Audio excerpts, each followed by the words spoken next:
Okay. So we are reconvening to our open session. And so our first item is to report on closed session items and announcement. We don't have any items. And so this meeting is recorded for live streaming and archiving on the district YouTube channel at youtube.com/C/Benicia Unified School District for your convenience. At this time, I'd like for us to have the Pledge of Allegiance. And Mr. Maselli, would you please lead us in the pledge? Yeah. Let's stand. I pledge allegiance to the flag of the United States of America and to the republic for which it stands, one nation, under God, indivisible, with liberty and justice for all. Have a seat. All right, so at this time, I'd like to ask for a call for approval of our agenda. I move that we approve the agenda as written. I'll second that motion. All right, and then next we will have highlights. And Dr. Young, I believe you are going to speak on about the student kindness. Is that correct? Excuse me, Gethsemane, we need to take the vote. Oh, sorry.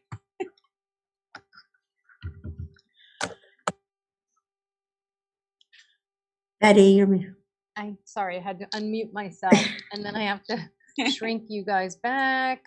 Okay. Trustee Ferrucci? yes. Trustee Grubbs? Yes. Trustee Maselli? Yes. Trustee Moss? Yes. President Zeta? Yes. Thank you. All right, so Okay. now, Dr. Young, are you ready for the highlight on student kindness? Yes, I am. Thank you, Dr. Moss. I appreciate that. Before I do that, I just want to note that Dr. Moss will be facilitating the board meeting this evening. President Zeta is with us, and unfortunately, she had a fall during the week, and she's recovering. And we thank you, President Zeta, for being here with us tonight, even though you're recovering and not feeling great. But thank you so much for being here and being part of the process. And thank you, Dr. Moss, for stepping in and facilitating the meeting. And also, I'd just like to note Ms. Jensen is here for us this evening, as well as Ms. Martinez is out, but she will be joining us at future board meetings. So with that, I'd like to welcome Principal Slater, a wonderful principal over at Turner Elementary, to spend a little bit of time with us this evening, highlighting the work that we're doing around the district and the work that he's doing at his school around kindness. So welcome, Mr. Slater. Hello, good evening, members of the board, our cabinet, and our BUSD committee community. On behalf of our elementary principals, we wanted to present something on Random Acts of Kindness Week. And when you think of kindness, it's definitely something that we infuse in our students and our staff and our community.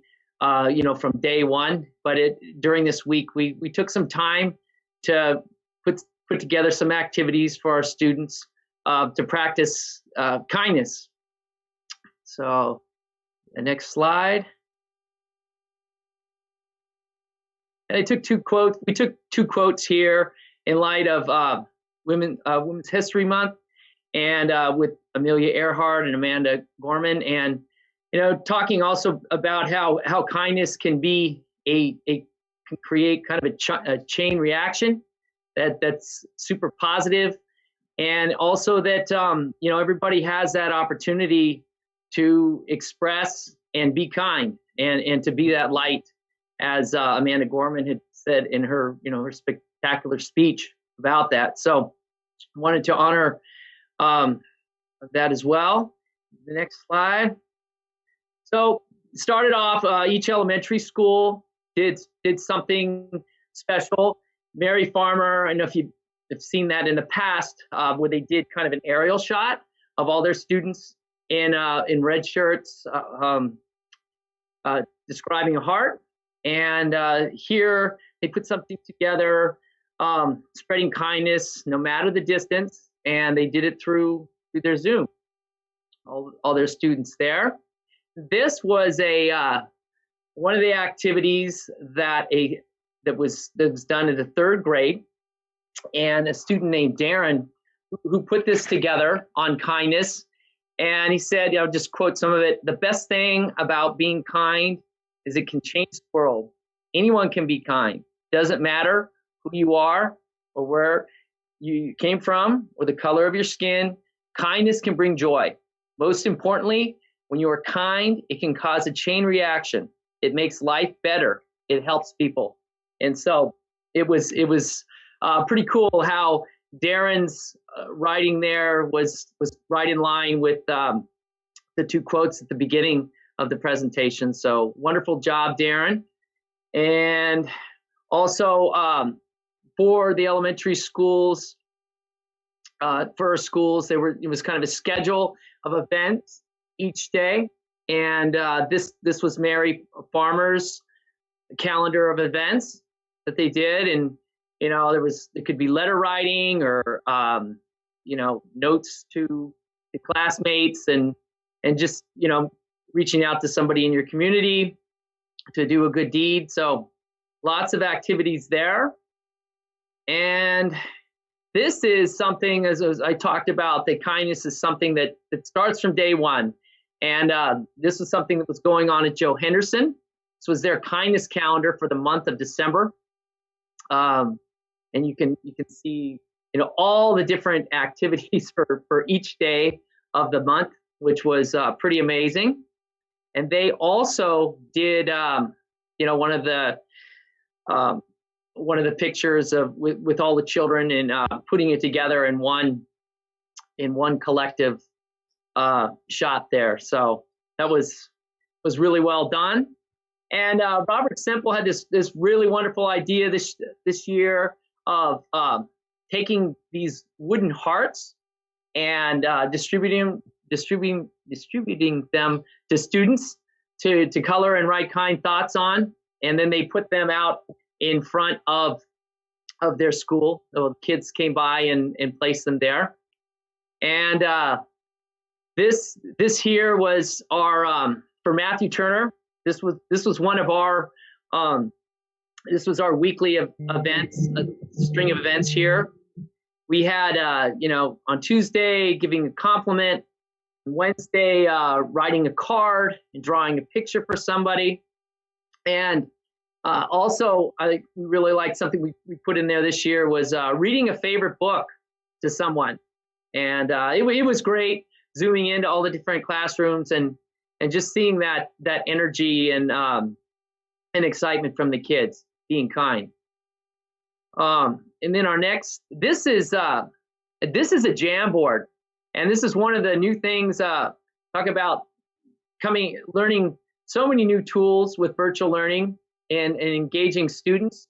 And this was a 5th grade activity from Mrs. Dom's class, where kindness is magic. And so kids can actually digitally write Post-it notes and place them on the Jamboard. So that was really well done, and so many exciting ways to, you know, integrate technology.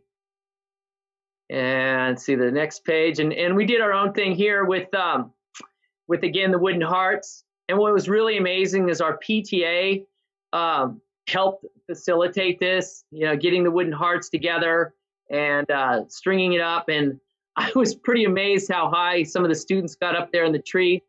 They definitely had to climb up a few branches to put some of those up there. So well done there. And just a shout out to all our PTAs during this time who have just worked so diligently and fiercely with their hearts to, you know, to keep things going as best we can.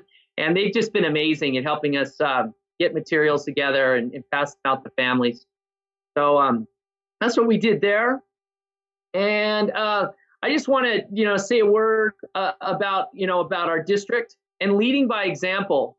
And it really starts from the top, you know, Dr. Young and talking about how culture is king, you know, and just leading a community of inclusiveness, of equity, of kindness, and just having that go down to, you know, to all our departments that we have. And, you know, just talking about, you know, being in this pandemic, you know, from the beginning, you know, from March, and just seeing how everybody just really took force and was a team. You know, you think about our curriculum department putting everything together for us to really hit the ground running and do as best we can to engage kids and keep them learning. And our CDU and preschool programs that have just kept going from August, really doing an amazing job with our kids. Our IT program, our department, getting everybody their devices, just being there, just speaking about Thomas, coming to our sites all the time, helping troubleshoot, keeping things going, and in our HR department, just being there for us through the whole time. Just they're so busy, but they always make time to help us out. Our student services and the branches of our SPED team, all the behavior, wonderful things that they put together for our communities, and our maintenance and operation team, how they've been so great from the beginning, helping us get our PPE together and get mapping things out and our safety plans. And Nurse Terry, it's just been phenomenal. So solid in helping us do everything that we need to do. And in our business department and everything else, Tim sending out an email today, hey, you know what, we got a little extra money, you could get some supplies for your teachers. It's really amazing, the team that we have. And I'm proud of everything that we've done. And we're just ready. And with this team, anything we can achieve anything. And one more thing, putting my parent hat on, I want to thank the middle school for the phenomenal job that their teachers are doing, their generosity of spirit. Having two kids going there, first just doing such a great job teaching them, and all those things after school to engage the kids. Mrs. Hall and Mrs. Hosmer putting all those kits together for those after school enrichment programs is just an honor, and I'm really proud to work for this great district and also to be a parent in it. So thank you, everybody, for everything that you're doing. And our parents, man, amazing partners with us as we've done all of this work. Could not have done it without you. So thank you, everybody. Thank you, Mr. Slater. Well done. Appreciate all the very kind words. I think you covered, I think you had every department. Well done. Thank you, Mr. Slater. Thank you so much. That was a really nice presentation. It does make us, realize that there's just little things that we can do that are it makes such a difference for people. So thank you. Thank you, everybody. Well done, Stephen. All right, so next we are on for reports, which is item 9.1. So we have a student, Michaela, be sharing with us. I know that our Liberty High School representative is not here. Is that correct, Mr. Young? Dr. Young? That's correct. All right, so Michaela, you're up. Okay, hi everyone. I usually have Maddie with me, but she has cheer practice, so that's exciting. To start off, I'll just go off of that. Athletics are back. Super exciting. It's so nice to see some of my friends being able to get back on the field. I know football is back, track, golf, and then cheer. I know those are back for sure as of right now, I believe. But we also, for leadership, we're actually doing interviews tomorrow for our class to see who our next student leaders are of the school next year. So that's super exciting. The seniors are going to be interviewing them from lunch to 3, I think. But yeah, we still have an ongoing Panther podcast. The last one we had was with Miss K. So if you guys haven't checked that out, definitely should. Super interesting. And then we've been working with Miss K to plan a senior night. It's a lot of planning, but it's definitely I'm super excited for it. We have a form going out and it's due tomorrow for those who actually want to participate in it. And then we're going to start filming on the 27th, I believe. So our campus supervisors are going to help us with that and things like that. So for past things that we've done, we had our senior sweatshirt pickups was I think it was for 2 weeks, the last week and then the week before that. We had over 100 seniors order, and it was just nice seeing them because I was at all of those pickups. So it was super nice seeing people again. And then we had a mental health video. We actually entered a contest. It was from this website called Directing Change. So we're gonna see how that turned out. It was from the leadership class, so it was mostly seniors that like filmed for it. But yeah, college acceptances are starting to come out. I know a lot of us are getting excited about that. And then Miss Kate announced our cap and gown pickup. It's on April 16th, Friday, and that's when our senior night is supposed to go out too, so we can like go along with like the hype of cap and gown pickups. So yeah, we also have we have a virtual town hall meeting with Congressman Thompson. I know that our AP Gov classes are they ask questions, so they have like he's talking for like 15 minutes and then they're having like a Q&A with all of their questions. So I know that the seniors are very excited about that. I think it's open to people. I'm not sure because they told us we could come, so I'm pretty sure it is. But yeah, there's a lot going on. But I'm happy to report. Thank you so much. Any board members have any questions or comments for Michaela? All right. Well, thank you, Michaela. We appreciate you. Okay, so next up we have our superintendent's report, Dr. Young. Thank you very much. Thank you, Michaela. I always love hearing from students, and you're making me think when you start talking about cap and gown and all that stuff, that this time of the year starts like accelerating to where it just really speeds up. So just love hearing all those fun things at the high school. Just a couple of comments from me. Appreciate Mr. Slater, the comments about culture. And then in organizations, we were talking about this as the management team, that all organizations have a culture and it develops on its own, whether or not you pay attention to it. So from the board level, from us, all the way through the system, for us to, as we do, continue to think about culture and how we affect it in positive ways, because when we do, it affects our big reason for being here, which is all of our students. So we appreciate Mr. Slater. Great agenda for us this evening, from Mr. Rahal talking about things with finance, and Dr. Beatson talking about equity and opportunity and the good work that continues to take shape there. And I think an itemable advancements with vaccination availability in Solano County and certainly in BUSD. So it's a big deal. And it happened within days. So we're excited and interested to share that news with you tonight. And Dr. Gill will be doing that. So with that, just welcome everybody and look forward to a great board meeting. Thank you. Next is item 9.3, board reports. Any trustees, do you have anything to report? Okay, Mrs. Ferrucci. Just real quickly, I sat in with Rotary this week, and they work very closely with Liberty High School. Their focus really this time was on their scholarships as the kids are getting ready to approach their graduation as well. They do, instead of really focusing on academic scholarships, they also look at some merit awards for the students. So that's always real positive and real exciting, and it brings the kids a nice supportive chunk of change as they move on to the next phase of their life. So that is in process. They also started planning for their career fair, which they're trying to see how that's going to look online, because normally people are coming in over the course of a week to talk to students. So they're planning that out as well. So, and of course, then they're planning out what graduation is going to look like. So it looks like we're going to have some big news coming up from there. And I was also asked again to give a shout out to Mr. Rahal and his office.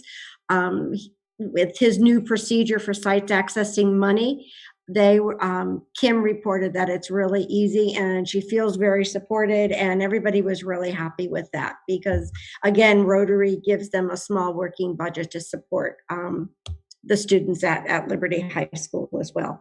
And then I have to admit, and I'll apologize publicly, I blew the district curriculum meeting. I think Sherry was able to stay on. My computer kept kicking me out. I decided that they said I was online too long. I don't know what happened, but anyways, I'm sorry for that to everybody that's just on the team, but I tried. Any other board members have anything to report? All right, and I'll just share that I am the vice president of the Solano County School Boards Association, and so we are starting our equity series, which starts on Monday. So I'm very happy to share that we have quite a few people signed up, and so looking forward to the training, and we'll definitely give updates as we continue. All right, so next is, let's see, item number 10, which is comments from members of the public.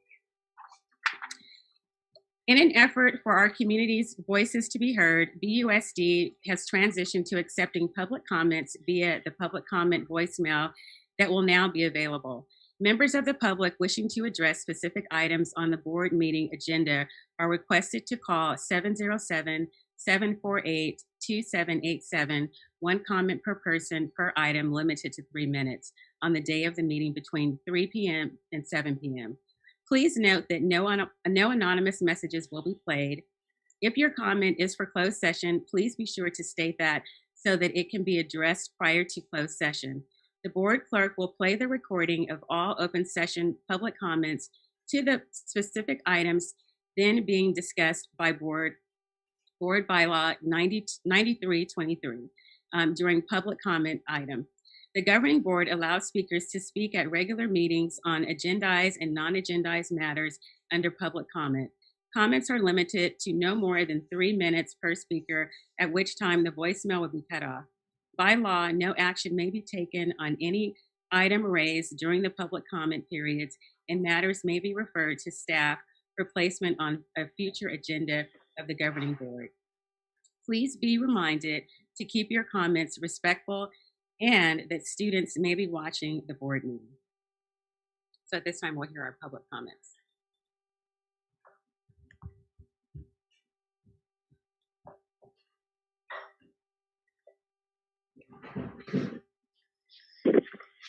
Hi, I'm Joy Lerner. I have grandchildren of mixed race at Benicia schools, and I'm very concerned about equity and feel it really can't wait, and glad that you're taking action to make steps better for them and for all children.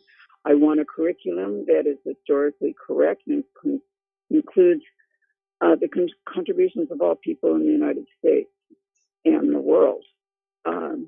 Please adopt 1619 project to your curriculum. Most important also is to hire full-time mental health professionals. Thank you very much. Hi, my name is Robert Crowley. I'm a Benicia resident, and I live over on Eaton Court. I'm calling about discussion item 12.2, update and discussion on equity and opportunity. I think first I'd like to just, thank the board for listening to our community voices. And I understand that there's a lot of progress that we're trying to make. But I really think there needs to be a hard look at the 1619 project, and especially how we can incorporate the curriculum within BUSD. I understand there's a webinar that's been attended the past couple weekends, but from my understanding, it's more been about why we should do it. I think the why is obvious. Our curriculum that we teach within the education system within this country is incredibly outdated. A lot of it focuses on lies, and kind of white supremacist views of American history, and leaves out a lot of really, really important ideas, voices, and lives. And we as a community could be a leader in changing education curriculum, updating education curriculum. And if you look at schools that are doing this, they're getting awards for it because they're being leaders. And I think we as a community that's so tight-knit and understanding and trying to better ourselves, we could also be leaders in this. So please look into the 1619 project, focus on how we could bring the curriculum to Benicia Unified School District, starting with, elementary and middle schools. And we're going to see how much a difference it's going to make in our community. Thank you for your time. Hi, my name is Sean Henderson. My address is 159 Incline Place, Benicia, California, 94510. I'm calling about discussion item 12.2. I'm a parent of children who attend both Benicia High School and Benicia Middle School. I want to bring to your attention concerns that I have that the school district has not done enough to address racial inequity in our schools. I'm concerned about this because my youngest son is Black, and I feel that if the school doesn't make some major changes, that he just won't get what he needs from the school district. In regard to discussion item 12.2, update and discussion on equity and opportunity, I would like to thank the district for listening to our community voices as we work together to take actionable steps forward to make our schools more equitable for all of our children. As we continue to move forward with an equitable lens, I want to strongly advocate for our children to have access to a curriculum that is historically accurate, reflective, and representative of the contributions of all ethnic groups to the culture of the United States. Per the last superintendent update from Dr. Young, dated February 18th, the curriculum department is preparing to begin their curriculum audits, which entails, quote, evaluating existing materials through the lens of equity. During this process, I strongly urge the curriculum team to consider adapting the 1619 project curriculum, as well as other culturally responsive curriculums into all of our classrooms. Then also to require each Benicia teacher to utilize these curricula to successfully integrate them into their daily teaching. Additionally, I'd like to ask that the district works on, quote, solidifying additional professional learning opportunities for staff centered on culturally responsive practices, diversity, and equity, end quote, that the district continue to urge all of our BUSD teachers and staff members to attend Lindsay Fuller's upcoming anti-racist workshop trainings, which are now being fully funded by our district. 40 slots are currently available for this training in the coming months. In addition, I'd like to respectfully ask that our district partner with Circles for Social Change, as this incredible team can provide much needed layers of support for all of our students and BUSD district and staff members as our children transition back to the classroom. Lastly, I would like to advocate for all students to have equitable access to mental health services.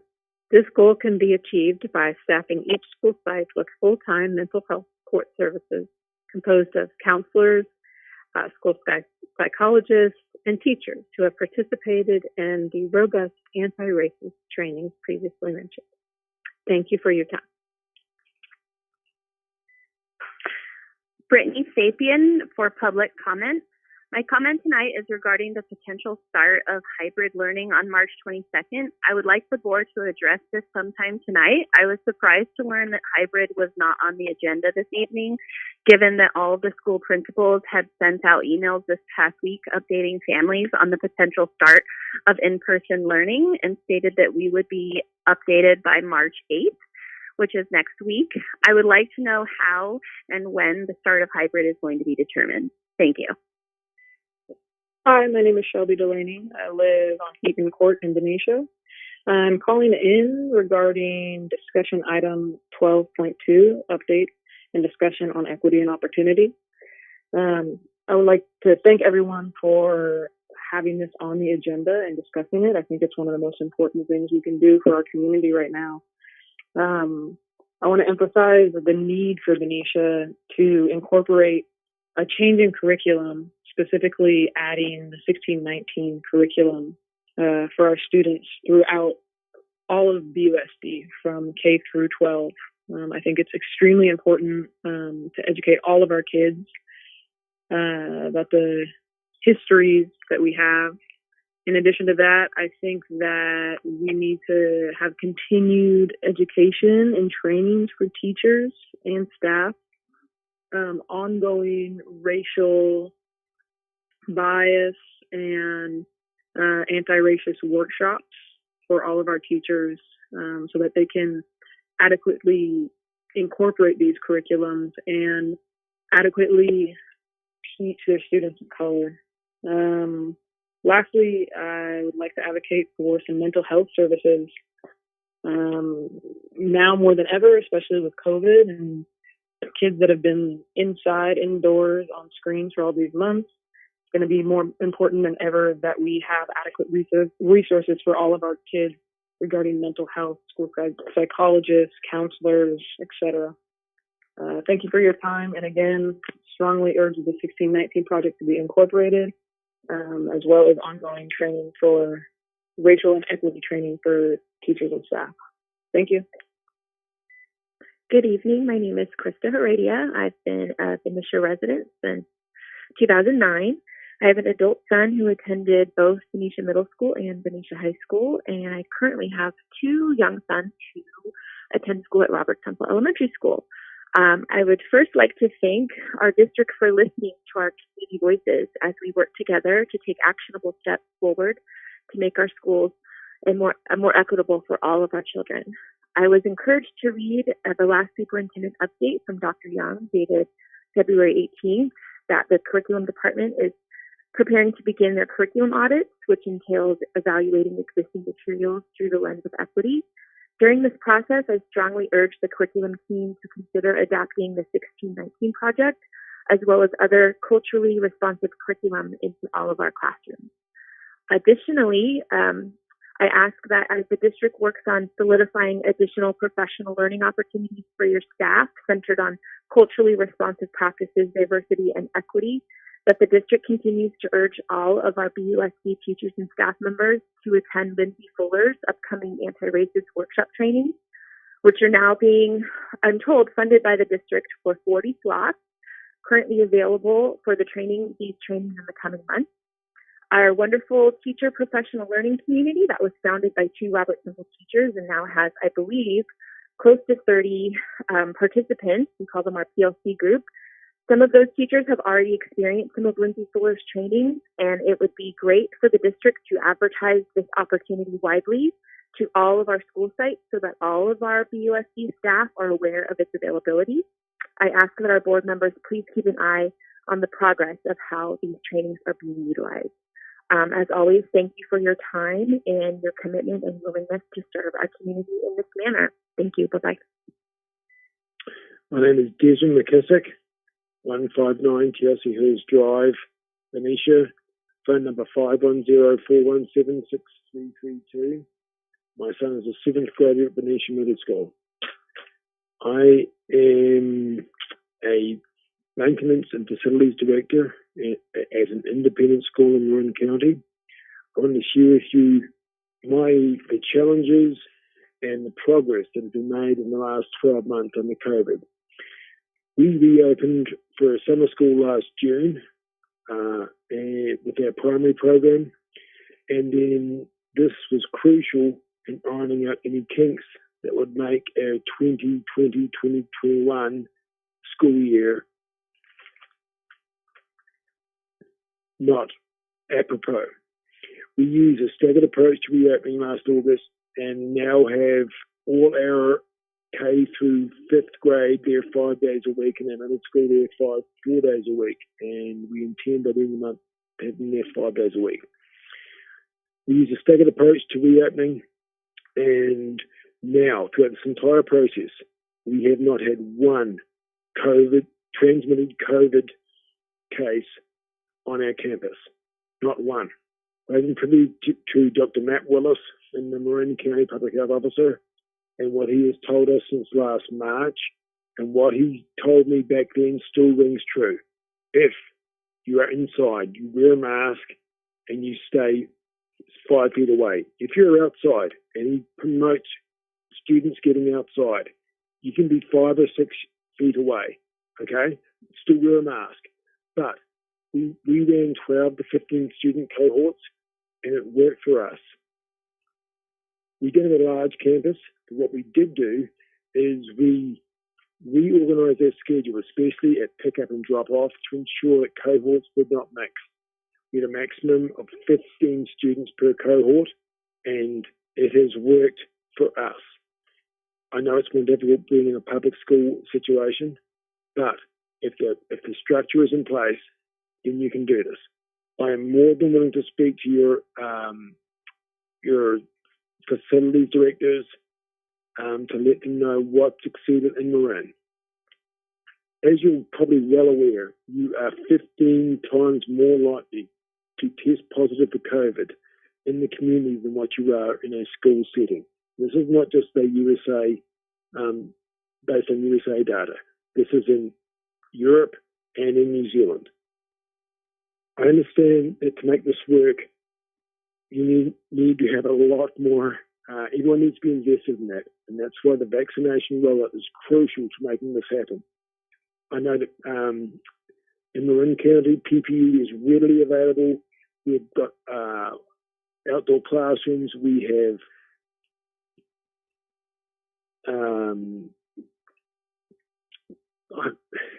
I don't want to compare Marin County to Solana, but there are a lot more options available.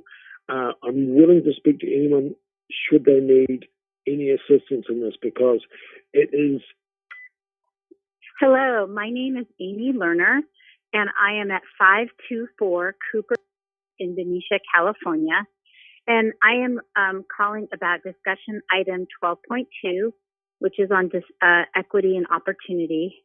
I first off want to thank the school for making steps towards providing more equitable education for all of our students. I personally want to advocate that all of our children have access to curriculum that is historically relevant, and it represents the contributions of all the ethnic groups. And I highly encourage you to consider adopting the 1619 project curriculum. I also want to advocate for having a full-time staff member that addresses mental health services at each school site, and teachers of color are at each school site as well. More teachers of color.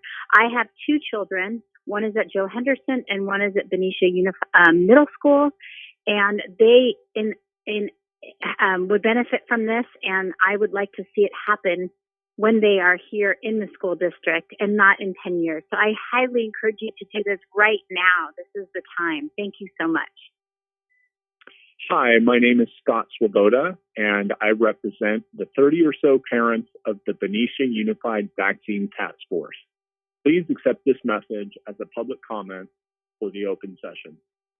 We are a focused group of pragmatic BUSD parents representing the ultimate stakeholders with the least heard voices, the students. Our initial mission was simple: to accelerate the inclusion of BUSD educators into priority vaccination groups so that our fabulous teachers and staff could return to in-person teaching that our students so desperately need. Our purpose has broadened as we focus our vision toward helping to reopen in-person classrooms on all BUSD campuses safely and helping to keep them open. I would like to recognize Dr. Charles Young, Dr. Leslie Beatson, Alfredo Romero, the Benicia Teachers Association, our school board of trustees, and the committed parents of our task force. We look forward to playing an active and helpful role in making progress towards helping to reopen safely. It is our expectation that the progress we have seen in our shared goal continues. On behalf of the Benicia Unified Vaccine Task Force, we thank you for your support.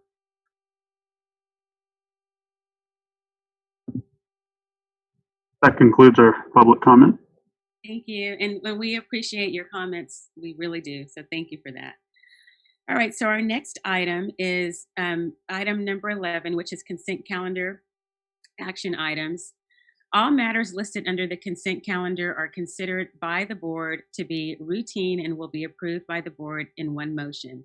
There will be no discussion on these items unless members of the board, staff, or public request specific items to be pulled and discussed. So at this time, I'd like to ask for a motion on our consent calendar items. I move to approve. I'll second that motion. You're Betty. Next, you have to Roll call. roll call. Betty, I think I can't hear her. Yeah, we can't hear you, Betty. She's on mute. No, it's not showing her she's on mute. Yeah, it's not showing she's on mute, but I can't hear her at all. Yeah. No volume, Betty. So There she is. There you are. Now you're not.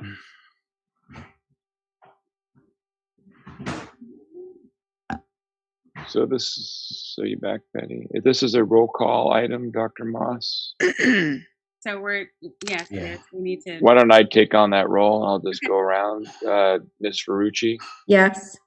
Dr. Moss, Yes. Ms. Grubbs, Yes.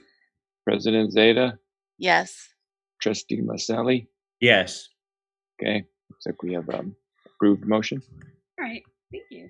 Okay, next is item 12, which are the discussion items. So 12.1 is update and discussion regarding the vaccination process for education employees in Solano County. Dr. Young. Thank you very much. I mentioned this in my opening. I'll turn it over to my colleague, my esteemed colleague, Dr. Gill. She says, Dr. Young, don't give me credit. But she has just done an incredible job with this effort that started on Monday, and she's been working round the clock on this. And so just thank you, Dr. Gill. You've been just tremendous. So give her an opportunity to provide some exciting information around the vaccine.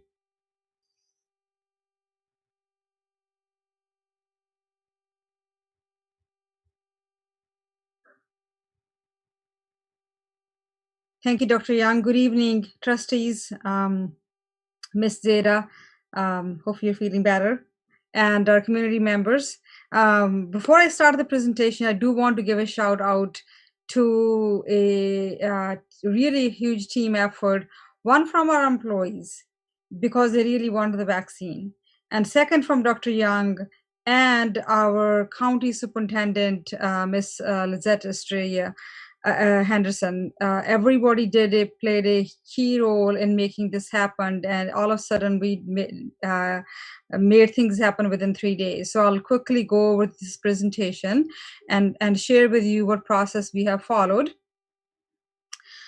So as I shared earlier, that our staff has been very interested in wanting the vaccination, which is obviously understandable. We also found out that there is lots of vaccination is available in Solano County right now. And all the employees who want to get vaccinated have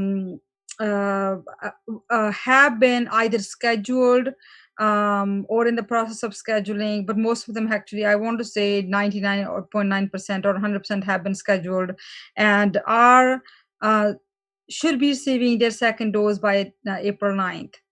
And Solano County also has opened additional clinics. I am also taking this opportunity to share with all the employees who are listening or their colleagues who are listening that if anybody hasn't scheduled an appointment and they are Benicia Unified School District employee, Solano County clinics have lots of slots still open for tomorrow, Saturday, and Sunday. Please schedule them. I have sent the links to you in a couple of different emails yesterday and also I believe Tuesday night too. So look out for my email if you haven't, or email me. I would be happy to help you schedule. It literally takes 2 minutes. Whatever we can do to support you, we are there for you.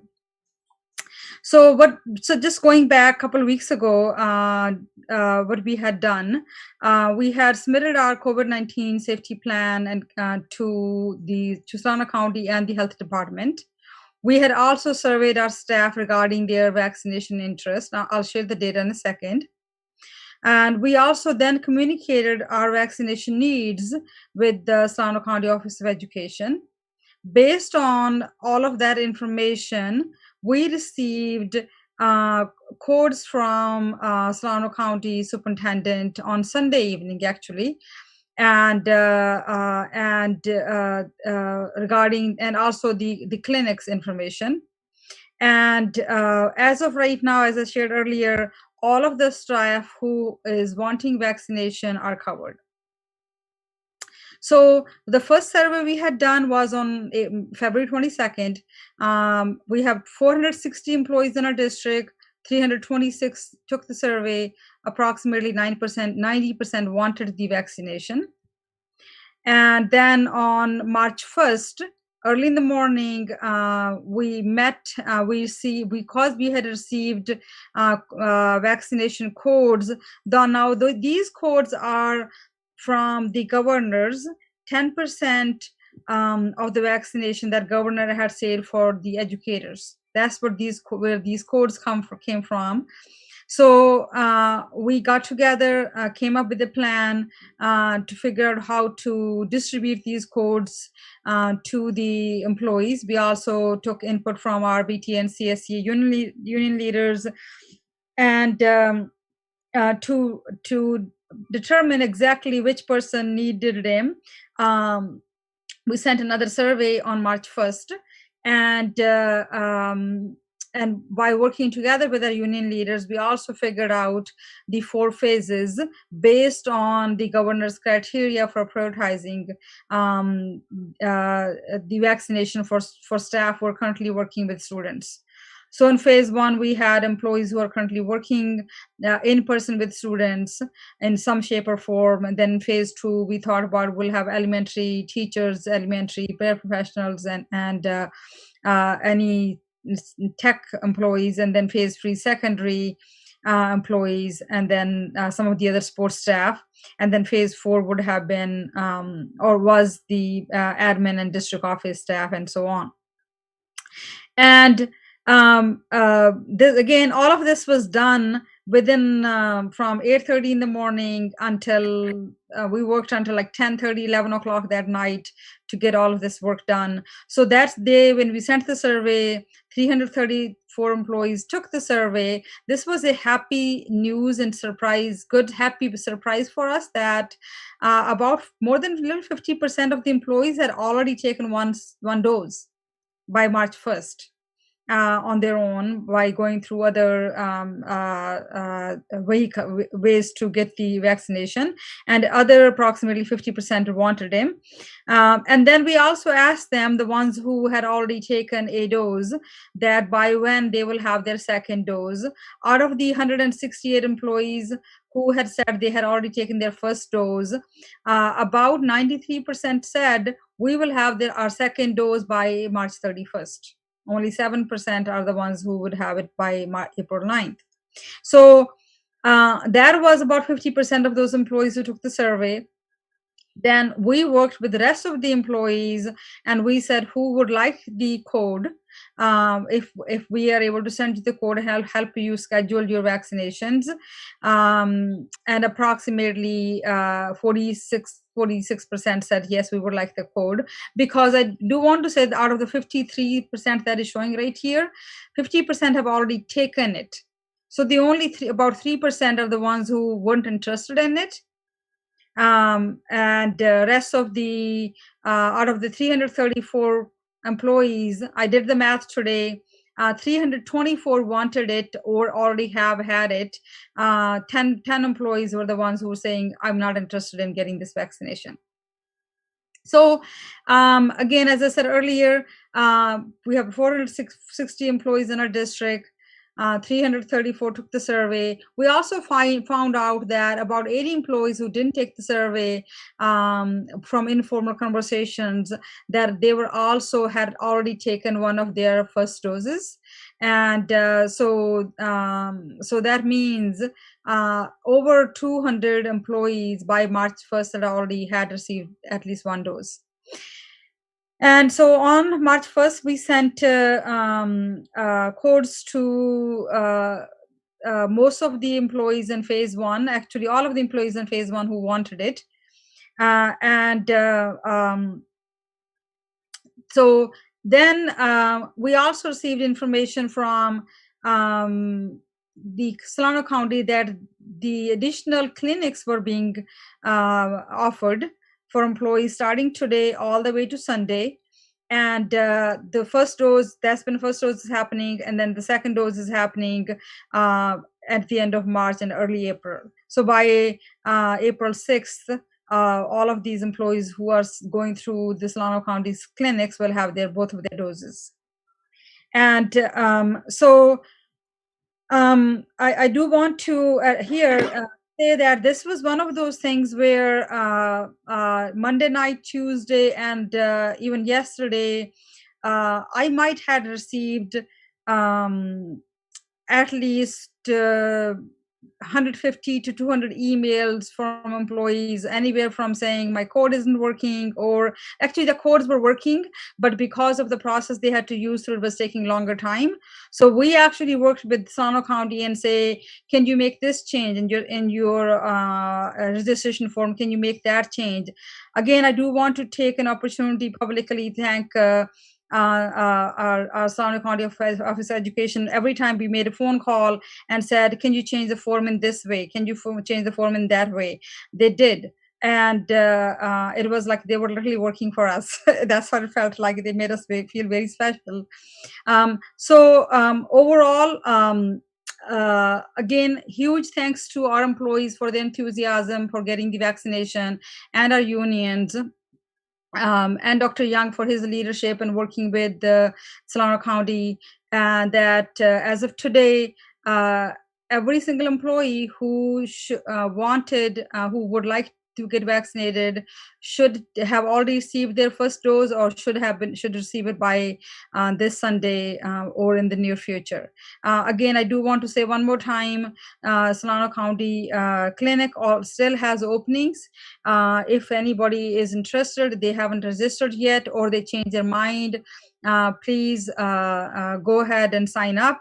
If you have any questions, need to have any assistance, I'm here to serve you, help you, support you in any shape or form, even to register you if needed. Please reach out to me. Questions? I have a question. When you went back to the numbers, so we still had a fairly large portion of teachers or staff members that didn't answer the survey, right? We did, but then I found out from it was mainly elementary schools actually, because I was able to go back and say which schools we haven't received the data. So I actually checked with the principals personally and said, I haven't received data back from your teachers or from your staff members. Are you aware? They shared with me the reason most of their employees didn't check the survey because they don't really need district's code, district's help, like that piece anymore. They're already ahead of the game in the process.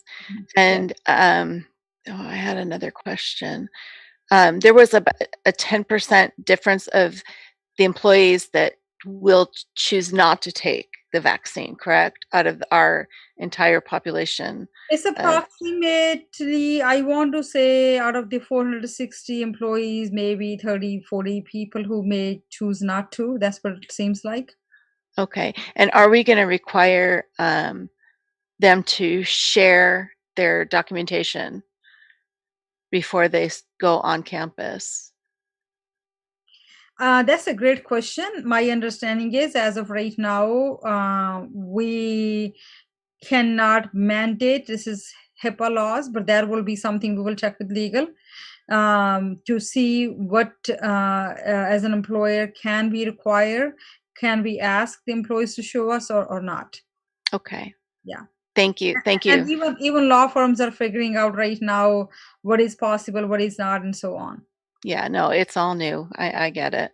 All right. Thank you, Kush, or Dr. Gill. Thank you. Dr. Gill, that was, I like seeing the real concrete information. So very clear picture. And so, and thank you for your efforts in making sure that happened and that, staff had access. So thank you. It was it was fun. I had like phone calls, emails, like at 11 o'clock at night. It felt good. Like people were so excited that we were talking and saying, gosh, this is not working. That's not working. We're sitting together and trying to figure out, like, in the middle of the night. I don't know. I really loved it. I'll say that. And you know what? Another good thing is there are a lot of employees I got a chance to talk to within the last 3 days that I hadn't talked to for several months. Anywhere from food service to CDU to teacher assistants, supervision department staff, teachers, everybody. So I found it exciting. And it is good to be at this point, because I know I got my vaccination today and I almost cried because I was so happy that we're at least moving in a direction so that we can be safer. So thank you. Yeah, no, we even got a phone call from the county superintendent because Dr. Young was really pushing on everything and saying, do you guys need anything else? Like at like 8 o'clock at night. Yeah. I'm just checking, do you have any other employees? Do you want me to offer more vaccination clinics? We said, no, we're good. And they even like offered all sorts of different kind of things. So we felt very special. Yeah, it's fantastic news. I mean, such a difference from where we were a month ago or even 2 weeks ago. Where we were like last Sunday. So yeah, Dr. Young, you guys, thank you so much for pushing on that, because for so long they were withholding, everything, all the vaccines, and now because you guys pushed, it's getting out there and people are getting vaccinated. We really appreciate it. Thank you. Welcome. Yeah, thanks again, Kush. You did an amazing job. That's quite a turnaround in a matter of 72 hours. Wow, what a difference that made. Yeah. So thank you. Thank you. No, I want to thank Dr. Young for giving me the opportunity and run with it. You did seem like you had fun with it, because I think it felt like forward motion, right? Right. So one other thing I'd point out too, whatever influence the surge in vaccine supply. I know that Carolyn Fields is the BTA union president. The union leads in all of the school districts in Solano County wrote a letter, I think, to the county soup and the director of the health department, and maybe that helped as well. So great. Whatever it all took, we're in a good place. We could see the finish line now. I mean, this has been such a long process, and we're almost to the point of having people be safe and be able to go back safely.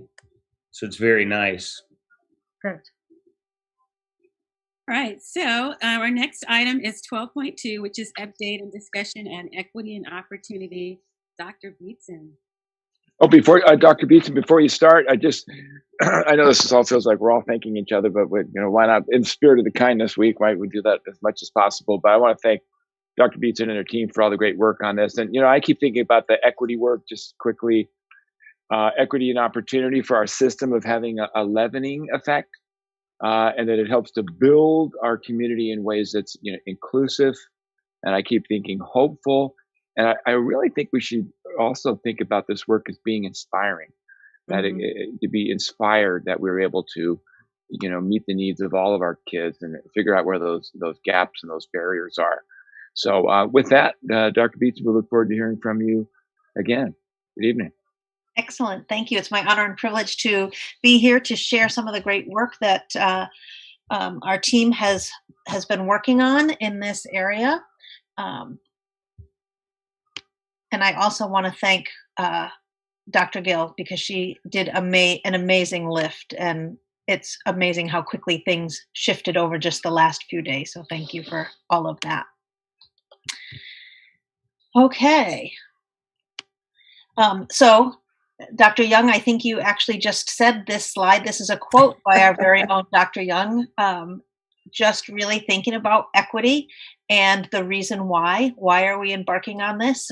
It's a moral imperative for us, and that it is an opportunity to promote and to look at our system from the big stuff to the small stuff, and help us build community with everyone, inclusive, hopeful, and inspiring. So you stole my thunder there. I had hidden your quote right in this presentation. So tonight, I'm hoping to do 4 things with you. One is share about parent meetings that we've had over the past 2 weeks since we last met.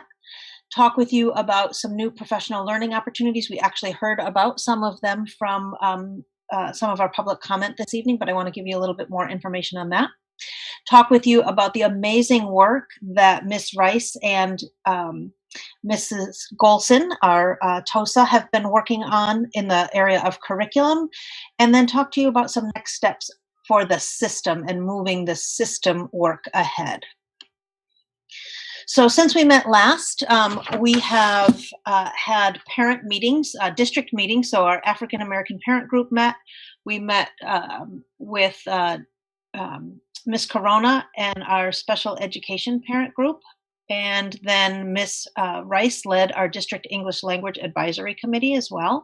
So between those 3 groups, we met with over 100 parents over the last 2 weeks. And And then our principals have had several site-based meetings as well. So their PTOs, PTGs, PTSA, and site council meetings have met.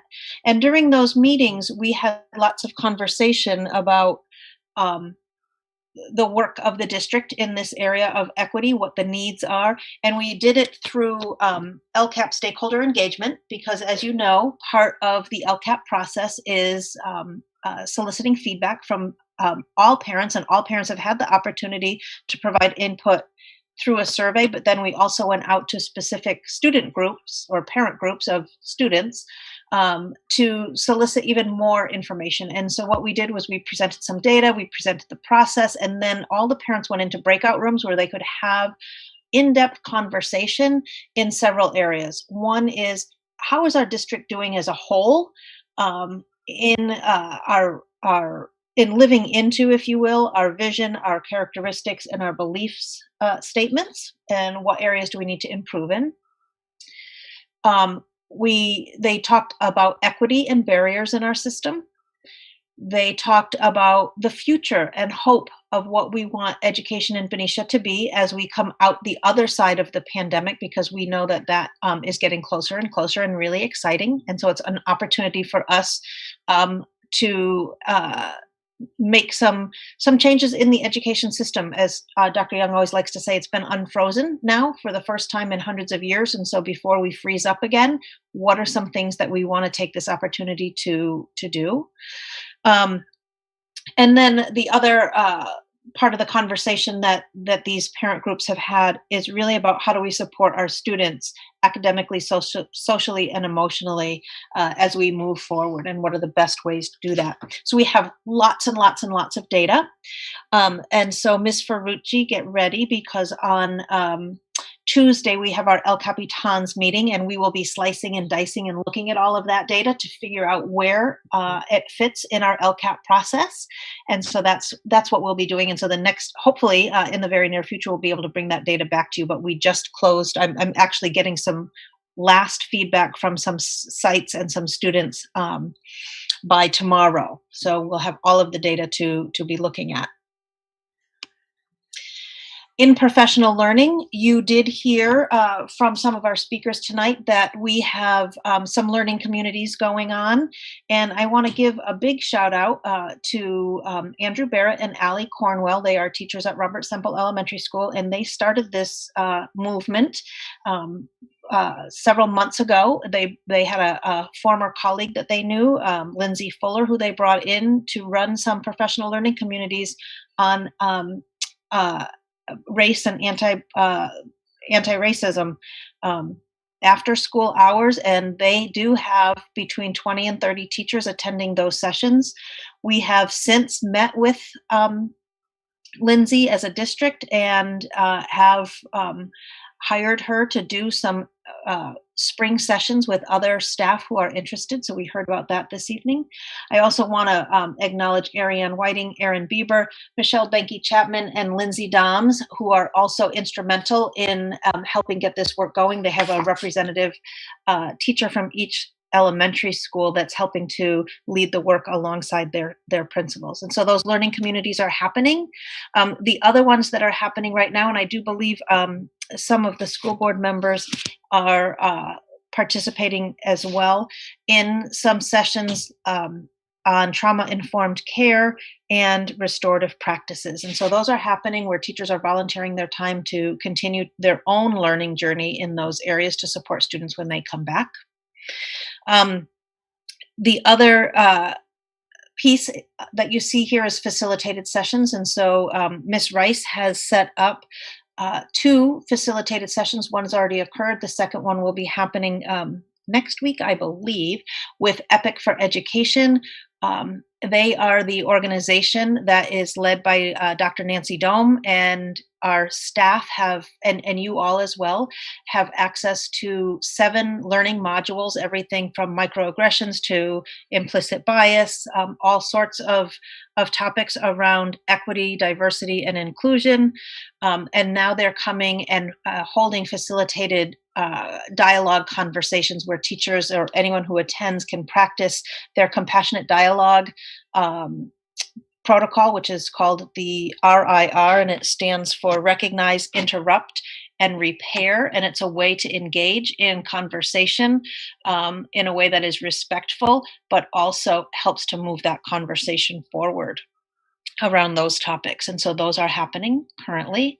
And then we also are working to set up a board study session with a facilitator to do some more of this work on equity and looking at systems and how does our system continue to define barriers and remove barriers for students and really come to a common understanding of what equity means in Benicia Unified School District. And we're going to be doing that with our administrators and our board as well. And I do believe that we have several administrators attending that CSBA session as well. So that's exciting. Ms. Rice has really taken the lead here in work on curriculum. And one of the things that we are working on is looking to do an equity audit. So between the time we met last, we have had a district curriculum council meeting, and she brought several tools that we could potentially use to do that work. That is where you look at not only new curriculum that you're adopting, so that's one thing, is beefing up that process. We already had a pretty robust process for evaluating potential new curriculum, but then also a new tool to look at our existing curriculum and to find where we have gaps and in making sure that we have multiple perspectives in all of our curriculum that we are using. And so we are looking at a variety of tools that we can use, and our district curriculum council looked at them, and we will continue to put one together. We'll probably pull from several different components there. She's also done and led our middle school and high school in a deep dive around the 1619 curriculum, attended some webinars, pulled apart the resources. So the 1619 is a collection of secondary articles. It's not a full curriculum in and of itself.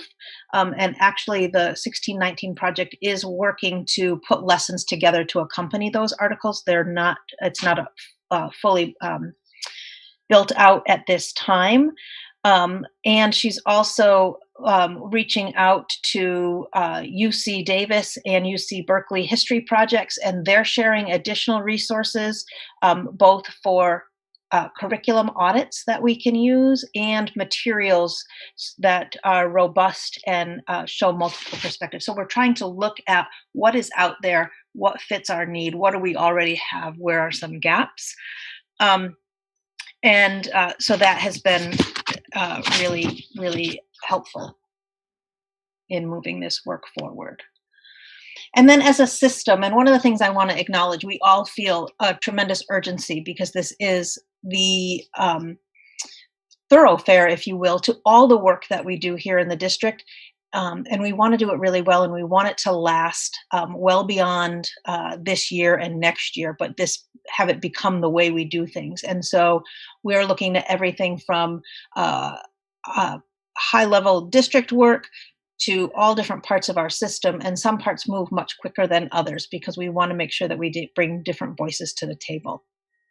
So one of the things that we're working on is putting together a district equity advisory team that can help us look at different parts of our system and then work with, say, a district curriculum council to look at how do we put together the right professional development, how do we put together the right curriculum audit tools, and so that they could work with different groups and sort of have representation from everyone, so that then it's sort of an accordion process.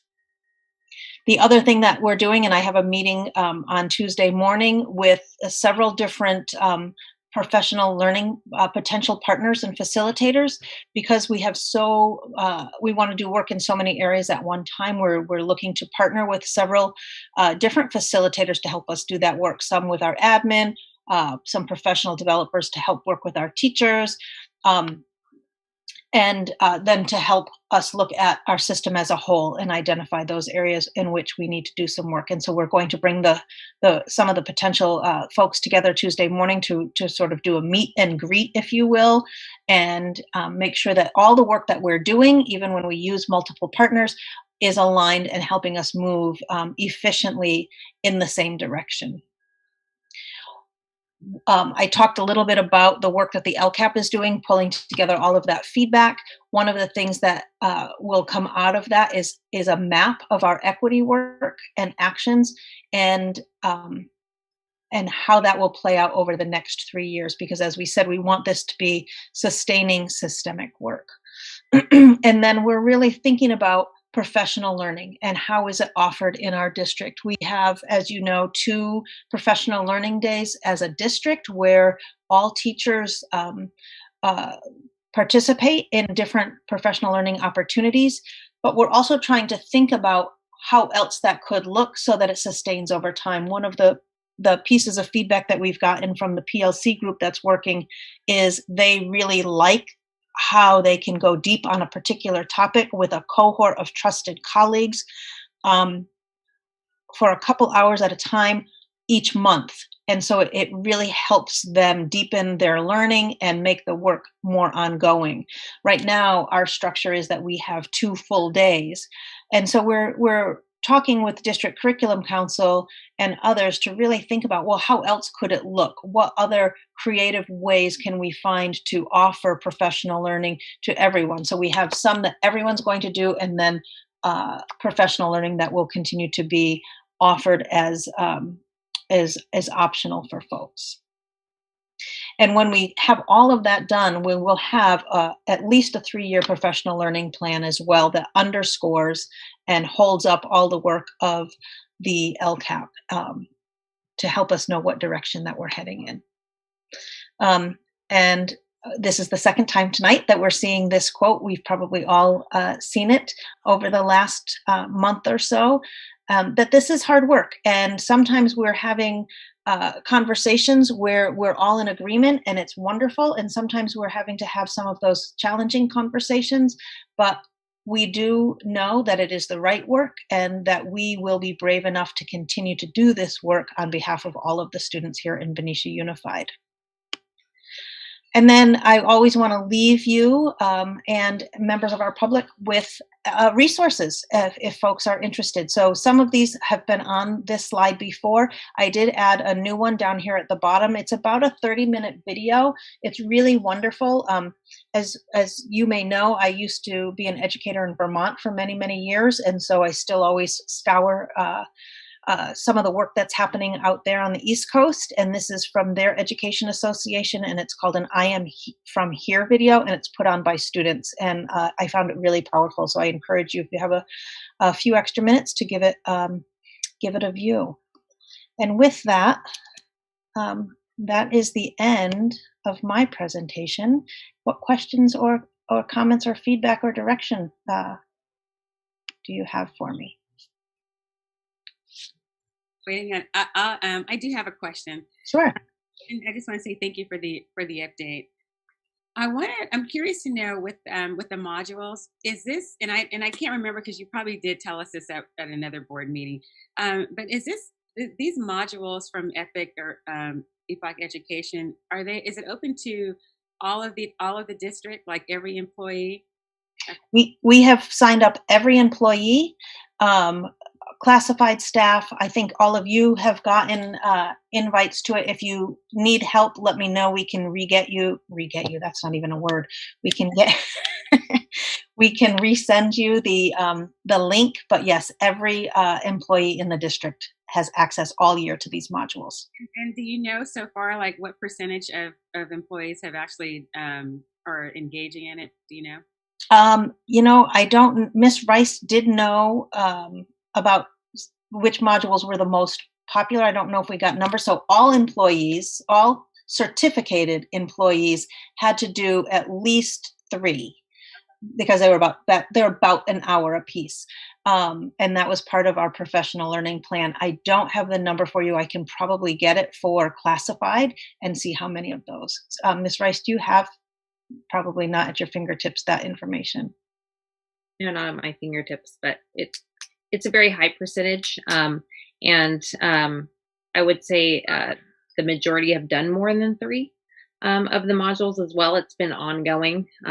It comes to my email, so it's kind of constantly going on. But I can get that for you if you'd like. And then for the professional learning communities, I know one of the sites have been actively engaging in this work for a while, as you shared. Do they have a chance to collaborate with the other staff, like across the district? So that Yes. I'm sorry. No, I just want to know if they have a chance to collaborate and share and just learn from each other that way. They do, and actually, it's not only Robert Semple staff that are attending those. There are staff from primarily elementary in the start, but we do have some secondary teachers joining, and I haven't looked at the registration for the last one that we just put out to see who's on for that yet. We just sent that out. Did anybody else have any questions? Any of the trustees? Any questions for? I think I just wanted to say thank you. I really appreciate all of the energy that's going in. You've come up with a really robust plan. And I know it takes a lot of work, and I just want to say thank you. Thank you. Thank you. It's a team effort for sure. Mm-hmm. All right, thank you. All right, so our next item is item 13, which is non-consent action items. 13.1, consideration and approval of resolution number 20-21-13, release of temporary certificated employees. And Dr. Gale. Thank you, Dr. Moss. Again, good evening, Governing Board, Dr. Young, and our community members. This is an annual item we bring forward as is written in the rationale, because we have some teachers who are either on leave or they are working part-time, so to speak. Is called Willie Brown, stress reduced workload. So if a teacher is on stress reduced workload, that means they may be working 60%, 50%, something like that during a specific school year. We still owe them their full-time regular position anytime they want to come back full-time. So that's why we always have to hire temporary teachers every year to fill back those positions. And by law, we are required to release these positions and rehire again for next school year. So I'm just requesting to the board to approve this so that we can go through our annual process of releasing, and then based on the need next year, depending on which teachers request leave or part-time, stress reduced workload, anything like that, then we will identify that need and advertise and hire those people again.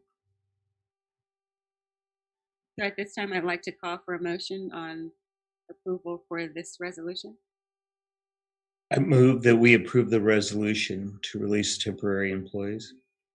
Second that. And I'll try. Do you hear me? Yes.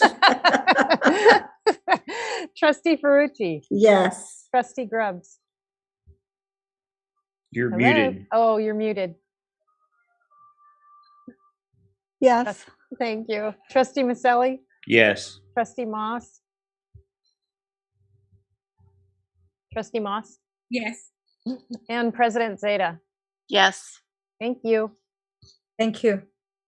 All right, so our next item is 13.2, consideration and approval of the 2021 second interim financial report for the Benicia Unified School District. Mr. Rahal, you're up. Yes, good evening, everyone. I have our second interim financial report to present to you tonight and ask for your action to approve it. I'm going to go ahead and share my screen and take you through a series of slides. And hopefully you have the presentation up on the screen now. So again, it's our second interim financial report. Here we are in March. We do this every year. And then we're going to come back at the end of the year, just before we close the books on June 30th, and provide you an update then, along with any update from the governor and his state budget. So what we look for, I'm going to go ahead and click through a series of slides, is we always look at the budget year and the following 2 years out. Given the COVID pandemic and the recent fluctuations in the state budget, we extended that out a couple years. Obviously, information gets updated every year, so that information in the outer years are our best estimates at this point in time. So every year when we present our interim financial reports, we remind ourselves what are the big key fiscal factors in our school budget and pretty much in all school budgets throughout California. And we start with those known salary costs. Since our budget is made up between 85 and 90% of salary related costs. And we have our salary schedule. So we have movement on our salary schedules, which is around $400,000 a year. And up until recently, in the current year, the state did give us a break on our retirement rates. But in the outer years, they're scheduled to go up. In fact, in 22-23, if the state doesn't make a change, we're going to take it's kind of a catch up for the retirement rate break that they gave us in the current year, catch up in a couple years out there. So we'll track that pretty closely. We look at everything else, other revenues and expenditures. Well, we got less special ed funds this year. Don't anticipate that in the outer years, but we'll be putting our special ed budget together with the Solano County group here over the next month or two. And then this year, our school district here in Benicia received about $2.2 million from a variety of sources for COVID relief. And so we're utilizing those in regards to preparing, operating our schools now in hybrid and then starting to prepare for some sort of hybrid in person. So we are aware that the federal government and the state of California will give us a next round of COVID relief funds. Right now, for next year, the federal government is providing just under $500,000 to our school district. So we're going to be putting a plan together and bring that back to you. In addition to that federal COVID package, the state of California is also proposing some COVID relief funds, and we can bring that back to you. There is some progress in the state legislature today. I believe that now goes to the governor for his final okay. So we'll bring that back to you here very shortly, in a week, probably or two, to show you what that might be for the upcoming year. I'm going to scroll down a little bit. We have this next section on what's called LCFF, which is the local control funding formula. And that is the main way the state of California funds our school districts based on a per student allocation. And what all these numbers represent, there you see a bunch of negatives kind of floating across the screen here, is due to our declining in student enrollment. And so you can see, Benicia School District, we're losing, anywhere from 100 plus each year to about 45 or 40. And what the state of California is doing at the moment is they're giving us a hold harmless in the 21-22 school year. So even though we are declining enrollment, they're not going to take away our funding that year. However, again, in this outer year, 22-23, they're making up for it. And they're saying, okay, we'll give you a break in 21-22, but in 22-23, we're going to fund you on the actual kids in your schools. So enrollment is a constant. We constantly monitor that. We keep in touch with our principals and office folks to see how enrollment's doing. And as of right now, in the current information, Benicia Unified is continuing to see a decline in our overall enrollment. The number of students we have at each grade level is about 300. And so we have about 300 kindergartners and 300 first graders. And we used to have more kids per grade level at the secondary level, but that's really coming back down to that 300 level as well. With the less students, we do look at our staffing formulas, and we're able to adjust staffing downward accordingly to less students. So we take advantage of that in our staffing allocations. Then the state of California also looks at a cost of living adjustment that they apply to the funding formula. And so this year it was flat funding.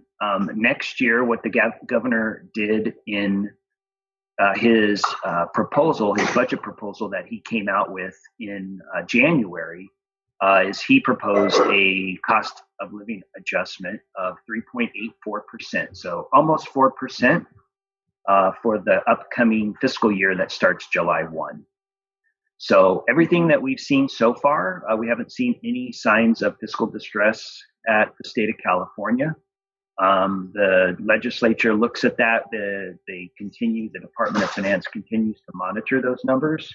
And in May of this year, the governor comes out with a May revised budget, which includes an updated cost of living adjustment, which will either confirm the 3.84% for next year or will modify it according to that current information.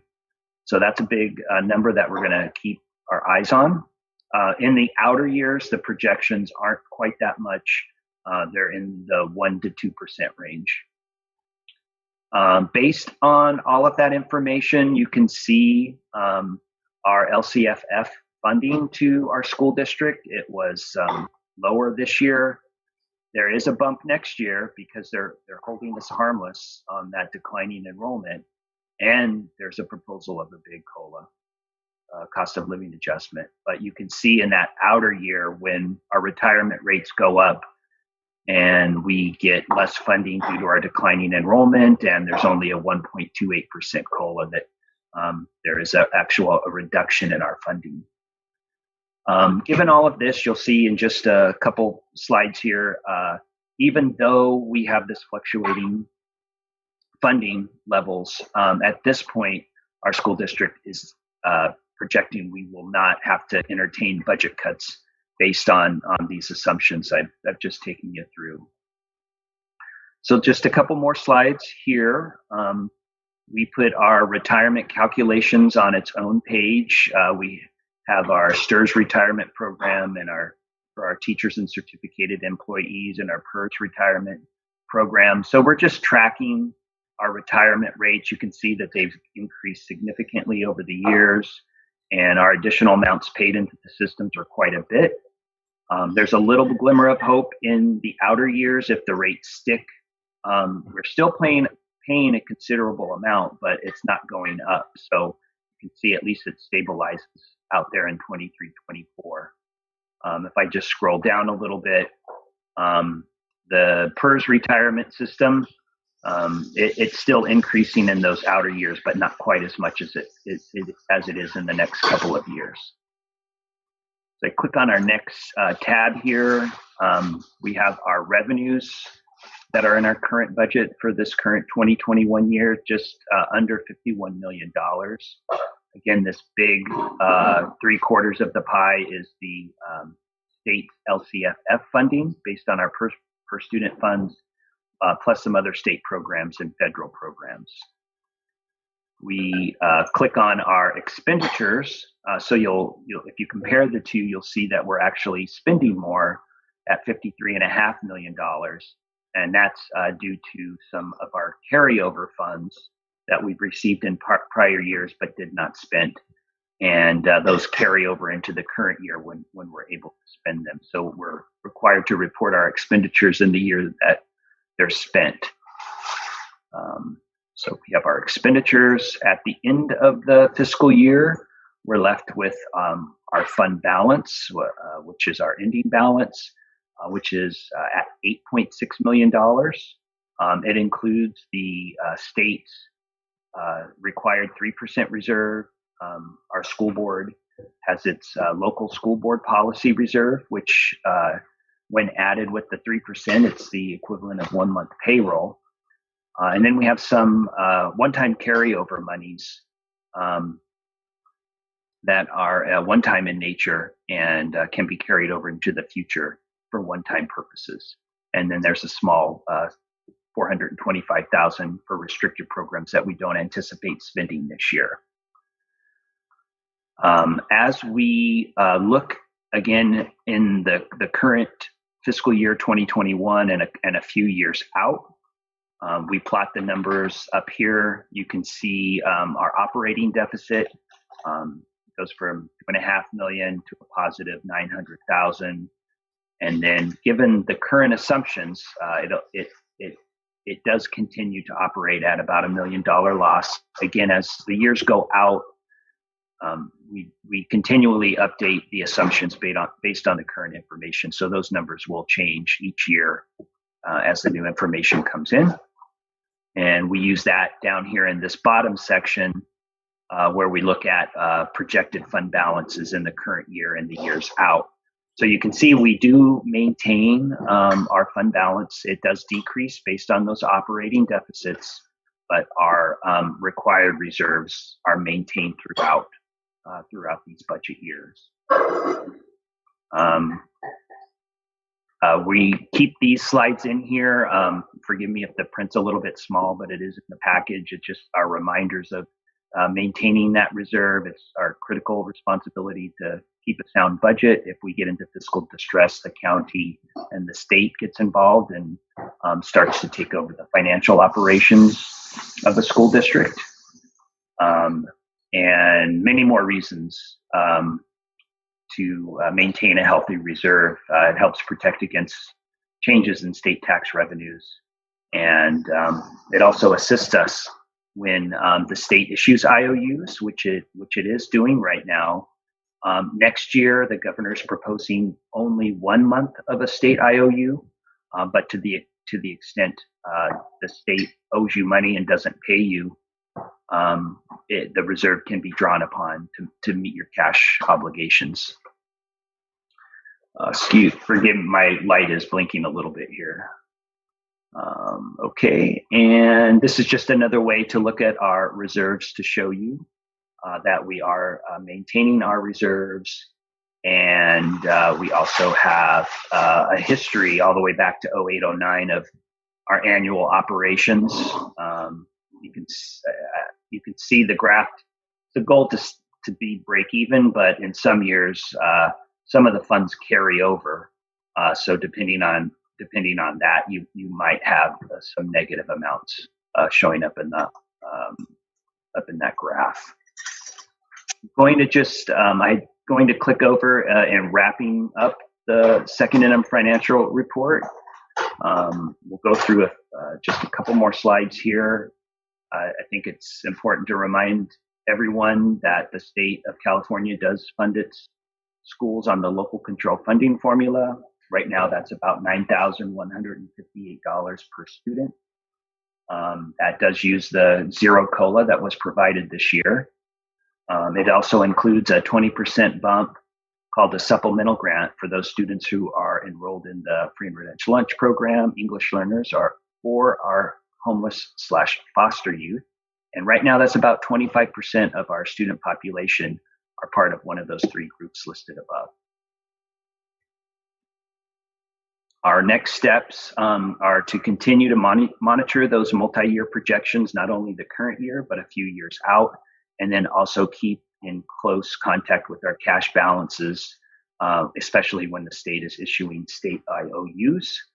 We do not want to do that same thing here locally and issue IOUs for our obligations. So we need to monitor and manage our cash accordingly. Final slide is we're asking you to approve our second interim report. Once that happens, we file that with our Solano County Office of the Ed and the California Department of Ed. We come back to you in a couple months in May after the governor revises his budget proposal with the May revised budget, which again is for the 21-22 school year, and we'll report back to you what that May revised proposal has on our school budget here. And that does wrap up the presentation tonight. So thank you very much. And if you have any questions, I'd be happy to answer them.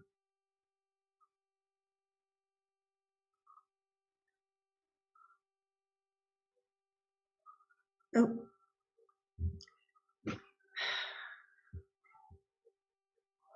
Trustee Ferrucci, do you have a question? I do. I just got bumped out. It must be my computer. Maybe it's getting tired. Actually, the question I have, Tim, is I was reading today that reopening plan that the governor is going to supposedly sign tomorrow. So one of the things about the money that he's allotting, and I don't remember if it's the $2 billion pocket or the other additional funds, but that supposedly, from what I understood, we're not going to get paid for one of the IOUs this school year, because the money, that's how they're getting the money for that packet. And I want to say it was the May IOU. How does that affect our bottom line, I guess, is what I'm asking. Because if we're not going to get our IOU, and then we're going to get this special designated money that can only be used for something, that puts our budget in a different light. Yeah, great point. So my understanding, if the governor signs what the legislature looked at today in regards to the next round of state COVID funds, that was part of his January proposal. And we have already accounted for the current year IOUs in our cash flow. And if needed, our school district can take a temporary loan from Solano County to get us through this year, as we've already planned.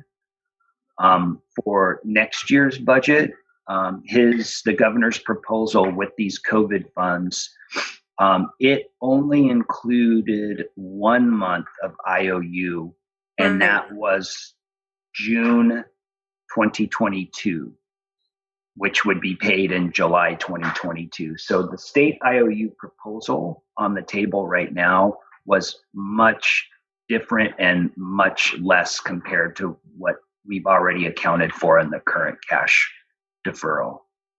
Cool. Okay. So if he signs tomorrow, the cash deferral part, it really wouldn't impact our district, because we would account for that following year cash deferral with the county at that point in, springtime of 2022. Right. But if we borrow from the county, we have to pay them back, right? Yes. So we will pay them back. So the state has given us their IOU payback schedule. And so according to that payback schedule, which happens through the winter of 2021, as soon as we would get that, we would be able to pay back the county on that schedule, or sooner. Okay. All right, thank you. Yeah, I just wanted clarity on that, because I thought, well, you're really not giving us extra money. You're really making it almost like a categorical, so that it only gets used in one area, but we're going to end up losing in some way. All right, thank you for explaining that. You bet. Are there any other questions or comments from board members? Okay. All right. Well, at this time, I would like to, we need a recommendation to approve the 2021 second interim financial report for the BUSD. I move that we approve the 2020-2021 second interim report. I'll second that. Okay. Trustee Ferrucci? Yes. Trustee Grubbs? Yes. Trustee Maselli? Yes. Trustee Moss? Yes. President Zeta? Yes. Thank you. Okay. Well, guess what? That's the end of Can we, before we go, we had discussed the need with all the information we've been given. I know there were some MOUs signed with the district about having a special board meeting next week. possibly Wednesday. What is the appropriate procedure to put that on the docket? We'll take care of that, and we'll prepare that agenda based on that recommendation for Wednesday. Thank you. Well, Right. Thank you, Dr. Moss. All right, so if there isn't anything else, I believe that we're at the end of our meeting. Yay. Do I need a recommendation to adjourn, or can we adjourn? All right, I'm gonna go. Bang that gavel. All right. Have a good night, guys. Good night, everybody. Bye. Well Thank done. you. Nice to see Bye. you. Good night.